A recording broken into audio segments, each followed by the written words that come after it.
ព្រៃវែងបាភ្នំភូមិប្រវត្តិសាស្ត្រល្បីល្បាញអើយខ្លាំងណាស់ផ្លាស់មុខ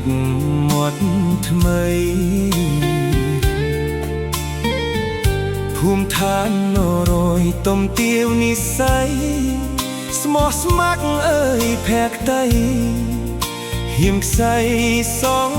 ខាឃុំធាយបឹងស្នេហ៍នៅតែអាល័យទន្លេអើយជលស័យទឹកដីដូនតាស្ពានស្នេហ៍ឈរខ្ពួលអស់ស្រស់អស់ចាបងអួតអើយកាយានាពេលសាយតាំងធម្មជាតិល្អស្រស់សម្រព្រឹកព្រៃទួលប៉ុនតាលីរំលេចសៅផន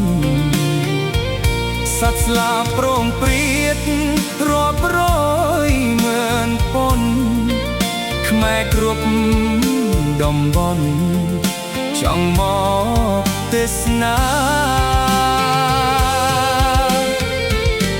អោកំពងស្លែងរៀមរែងរលឹកយកថ្ងៃអើយល្ងាចព្រឹកដិតជាប់នេត្រា